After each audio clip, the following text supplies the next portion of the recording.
Bismillahirrahmanirrahim. Assalamualaikum warahmatullahi wabarakatuh. Waalaikumsalam warahmatullahi wabarakatuh. Selamat berjumpa kembali Sobat Semesta. Episode kali ini kami berada di tempat yang istimewa karena kami berada di Kalimantan. Tepatnya di mana ini, Bang?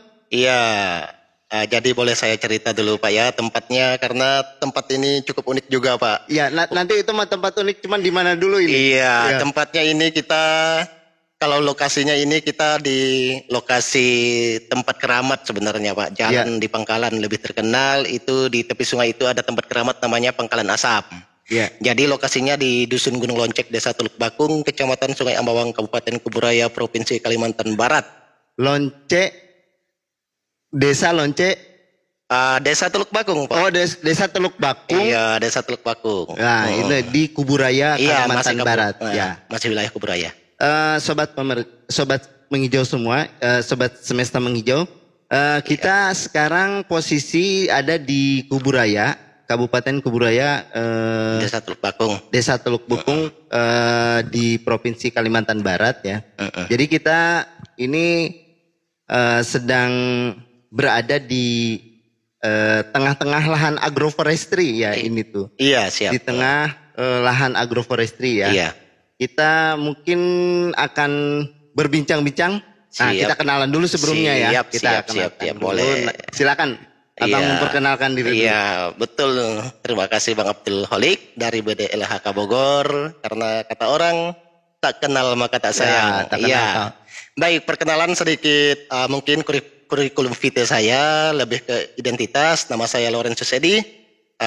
Kalau panggilannya biasa karena saya basicnya juga penulis, jadi nama penanya Edi Pamungkas. Oh, Edi Pamungkas. Iya, iya. Saya sudah menikah dan sudah punya anak hampir 3, yang tua kelas 2 SD, yang satu hampir 5 tahun 1 hari lagi, Pak.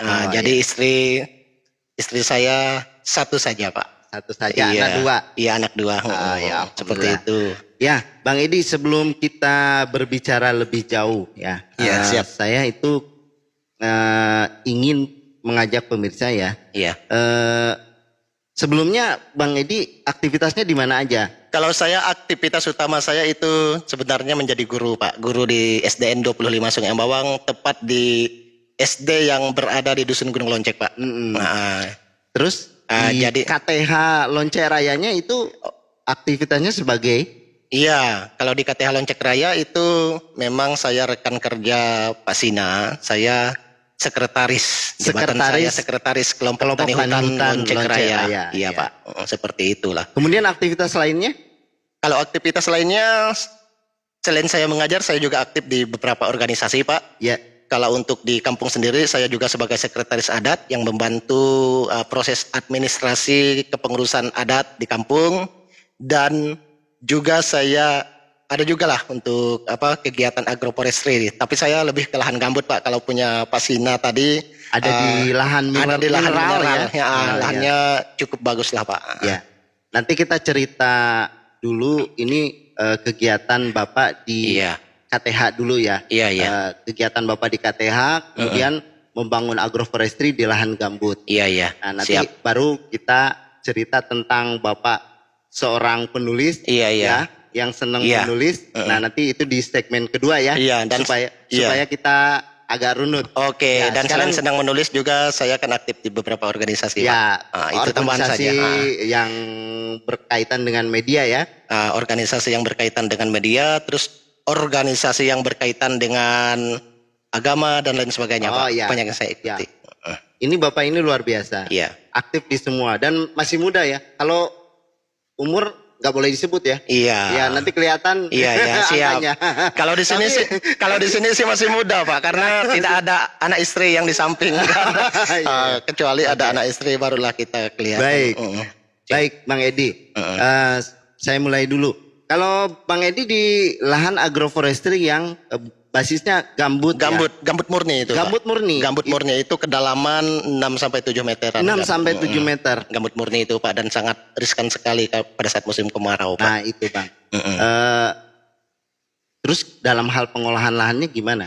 Dalam hal pengolahan saya awal sekali itu secara manual dan tetap menggunakan sekat bakar, tetapi sekat bakar saya tidak menggunakan parit dan saya hanya menggunakan tanaman nanas saja untuk sekat bakar di kiri kanan lahan untuk mengantisipasi supaya pada saat terjadi kebakaran bisalah meminimalisir untuk lahan saya tidak terbakar, Pak. Baik. Kalau berarti tadi tanamannya sudah ada nanas untuk di strata bawahnya ya? Iya, kalau menengah sama atasnya, kalau pohon dengan iya, kalau tanaman nanas Pak lebih ke batas dengan punya mereka yang berbatasan dengan saya itu saya tanamin nanas di batas lahan kiri kanan, dan untuk tanamannya sendiri saya ada tanam cempedak juga, terus ada kelapa, ada nanas, ada singkong, ada petai, dan jengkol juga ada Pak. Jengkol ada.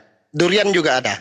Jadi dari komposisi jenisnya bermacam-macam ya? Iya, bermacam-macam. Tetapi yang diunggulkan apa kalau dari pohonnya? Iya, kalau yang diunggulkan karena dari pengalaman kita di lapangan itu lebih ke petai dengan singkong saja, Pak. Petai dengan singkong. Singkong sama nanas. Singkong itu yang diandalkan untuk yang musimannya ya? Iya, musimannya. Tapi kalau untuk pohon, yang MPTS-nya untuk yang berbuahnya? Kalau untuk yang berbuahnya cempedak sama petai. Ya, yang berkayu lainnya nggak ada? Yang berkayu lain ada sih Pak, tapi tidak banyak. Tidak banyak. Biasanya apa yang kayunya ya? Kalau yang kayunya itu tanaman belian juga saya tanam di situ Pak. Belian itu sejenis apa ya? Tanaman kalau kayu belian itu kan kayu kelas 1 kalau kita nyebutnya di sini ya, kelas 1. Kayu belian. Iya, belian. Kalau bahasa lokal belian ya. Nanti kita searching ya. Iya, Sobat siap. Semesta. Ya. Nah, ini Bapak aktivitasnya di agroforestry lahan gambut dan itu komoditasnya ya. Iya.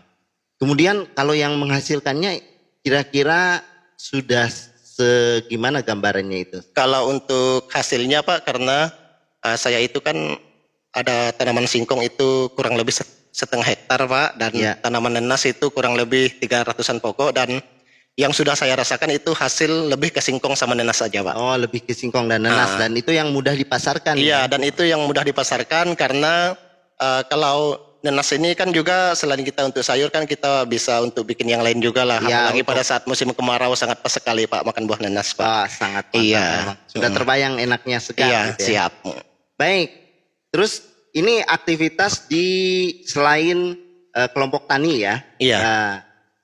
Nah ini yang perlu mungkin panjang ini. Tadi cerita di awal Abang ini udah menerbitkan buku dan launchingnya bersama Kompas. Di mana Kompas? Di Kompas Kalbar atau di Kompas di Jakarta?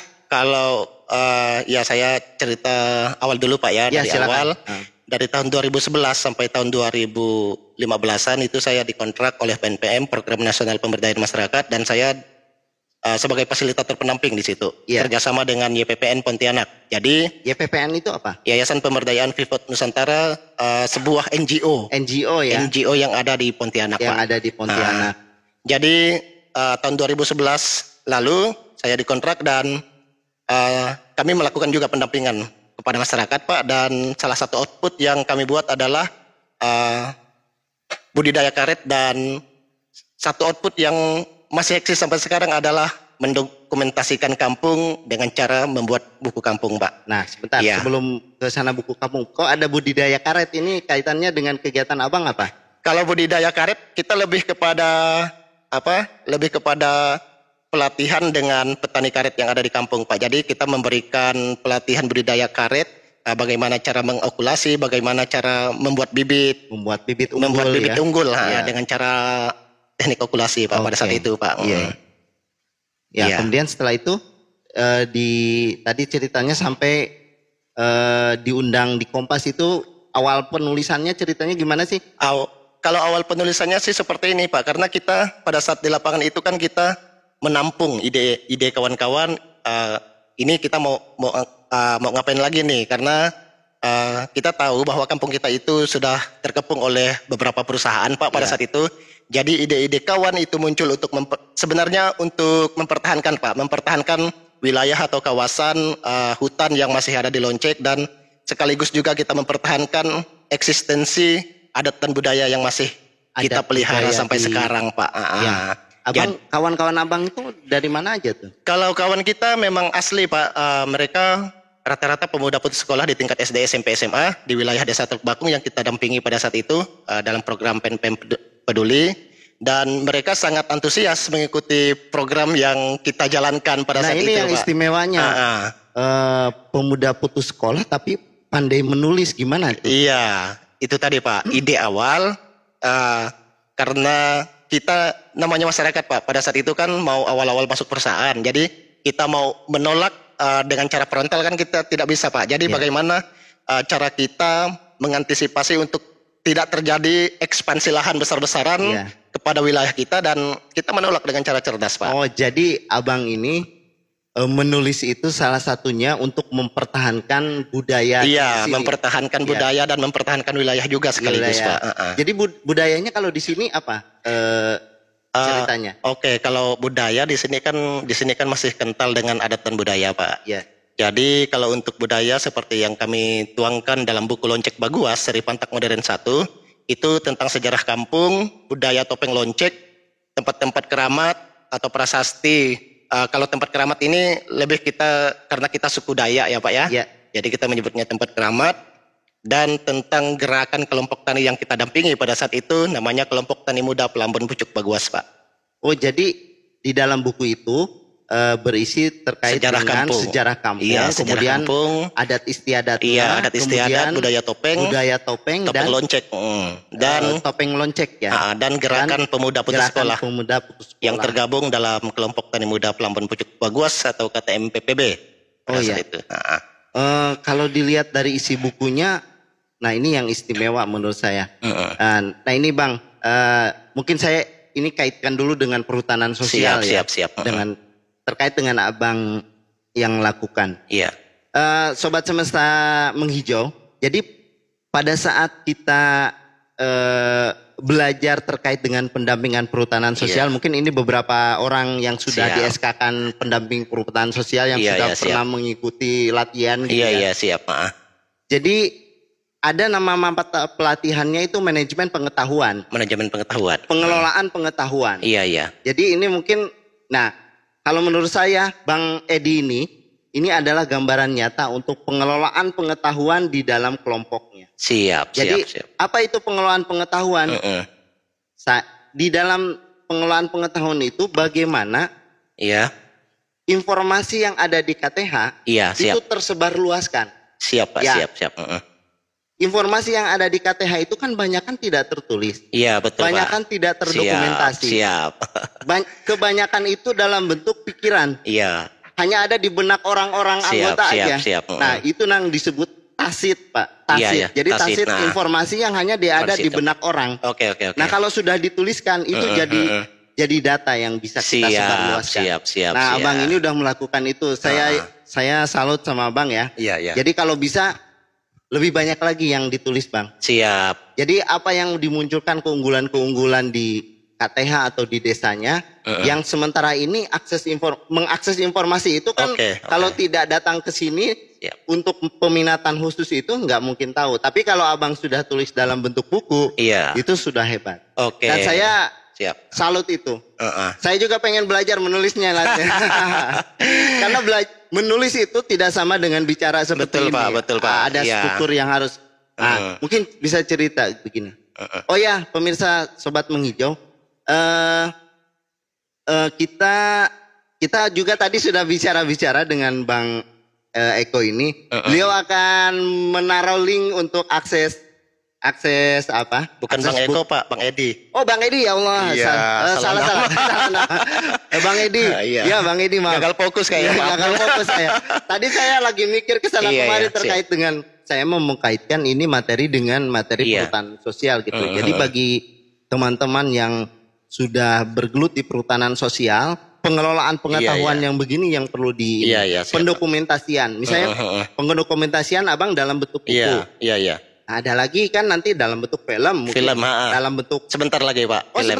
Sebentar lagi itu kerjasama dengan, karena ada teman dosen yang di Universitas Tanjung Pura Pontianak jurusan antropologi, mengajak beberapa mahasiswa kerjasama dengan BPK Balai Pelestarian Kebudayaan, jadi akan menghasilkan sebuah film Topeng Lonceng Pak, film dokumenter tapi Pak. Ya itu bagus Pak. Jadi gini, jadi setiap tahapan itu, setiap dengan berjalannya waktu, informasi itu terdokumentasi dan bisa diakses oleh banyak orang.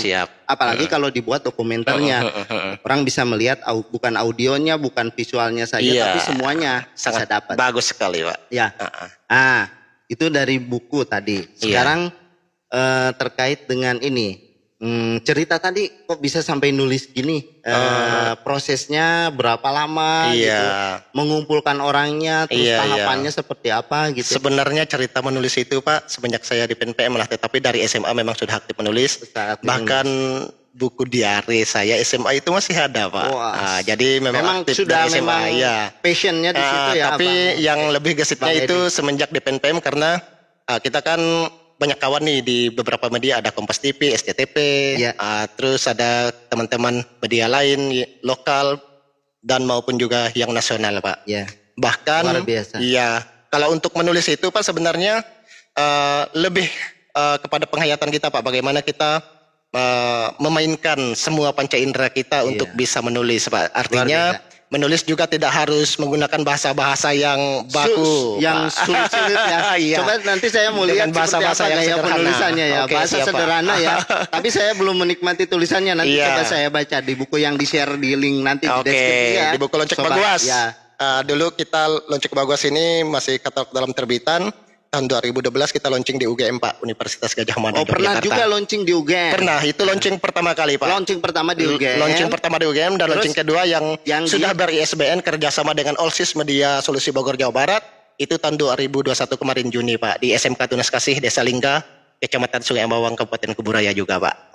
Jadi launchingnya masih di Kalbar? Masih di Kalbar Pak. Tapi bahkan masih di Kuburaya Pak. Masih di Kuburaya, tapi ada dari Kompas yang datang sini. Iya, karena kita memang masih jalin relasi kerjasama dengan kawan-kawan media dan intinya itu yang selalu saya tanamkan Pak. Saya selalu menjaga komunikasi dengan orang untuk bisa bagaimana kita membangun relasi kerjasama, karena suatu saat kalau kita tidak menjaga komunikasi dengan baik, tentunya juga kita tidak akan punya teman, Pak. Ya, betul. Jadi saya menanamkan mungkin itu, Pak. Itu salah satu hambatannya mungkin ya. Tapi hambatan-hambatan yang lain kira-kira apa yang sudah pernah dialami selama perjalanan ini, Abang menulis terkait dengan ada hal-hal yang terkait dengan adat istiadat di kampung? Iya, kalau untuk hambatan sih Pak, kita seyogianya terhambat oleh signal Pak, karena kampung kita kan belum ada sinyal dan itu sangat menghambat sekali Pak. Kalau untuk hambatan yang lain sih pada saat penulisan dulu ya, karena kita menggunakan teknik jurnalisme kampung dan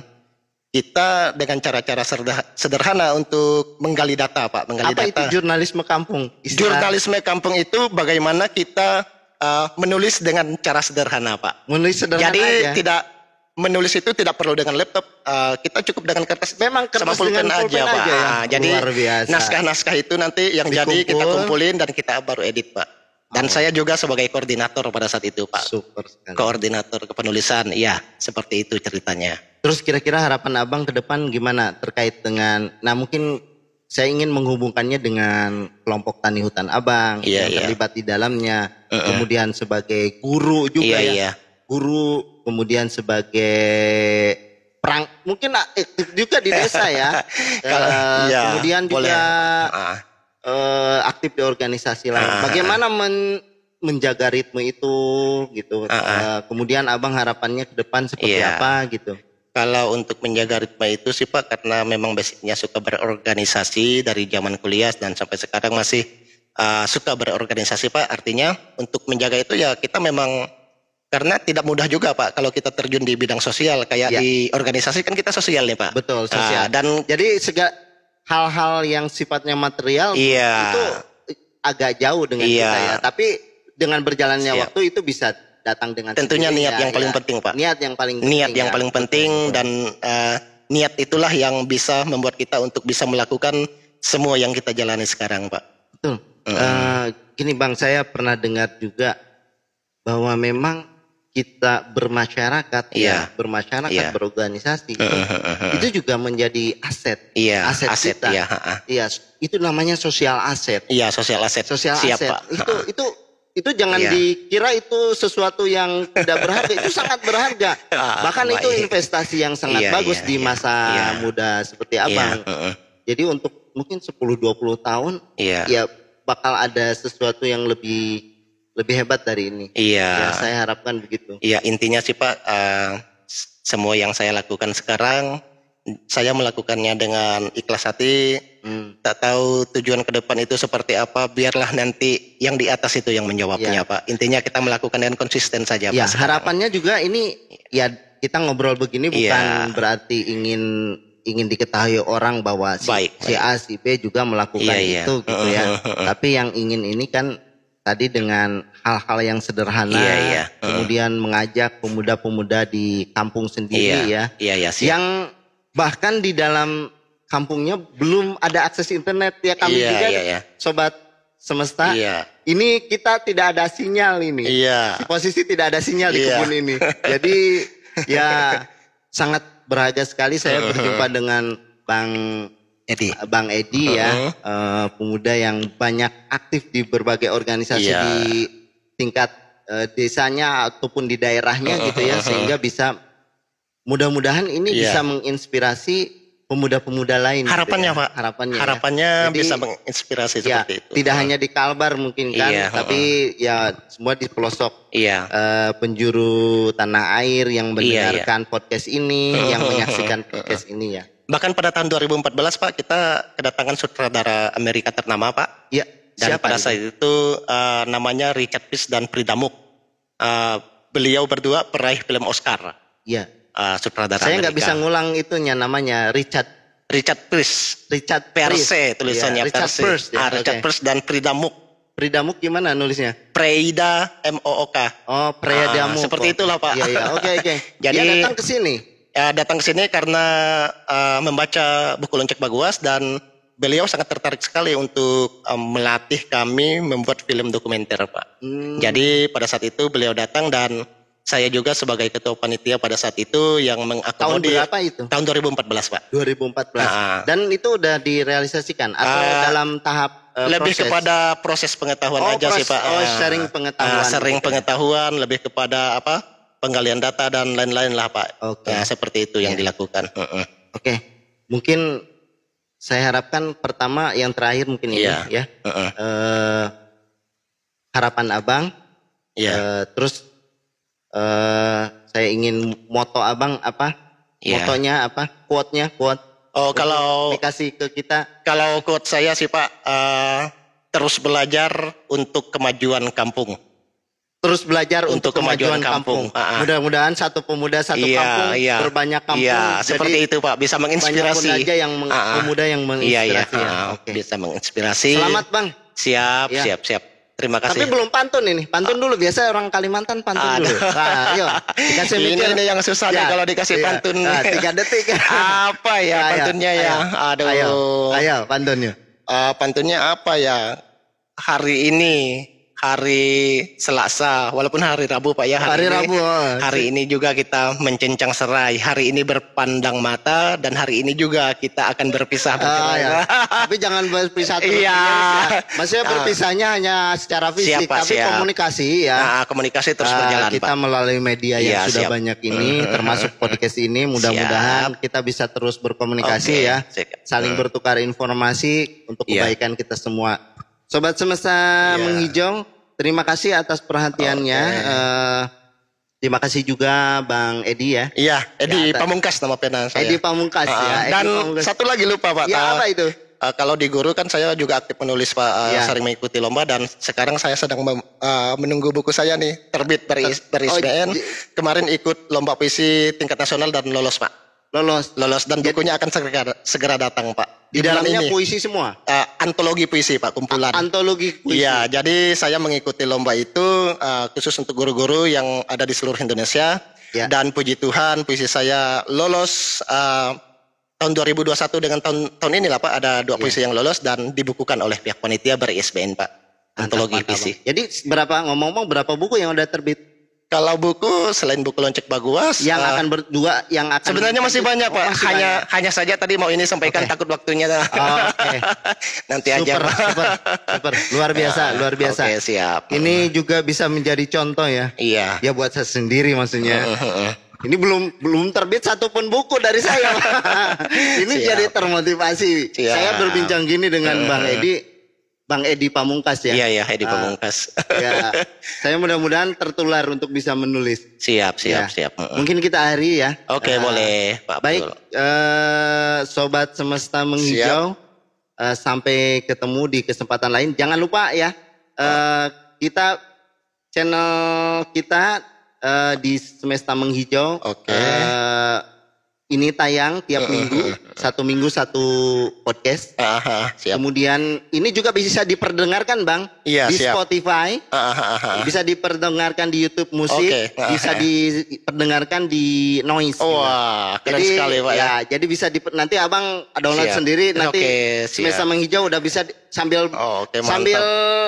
sambil istirahat ngajar, sambil istirahat ngajar kerja, lagi minum kopi, siap, aman. Kalau tidak nonton YouTube ya. Oke, siap. Sampai ketemu lagi di kesempatan yang akan datang. Terima kasih atas perhatiannya. Assalamualaikum warahmatullahi wabarakatuh. Waalaikumsalam. Sampai ketemu. Oke, siap, mantap. Terima kasih. Mantap. Mantap.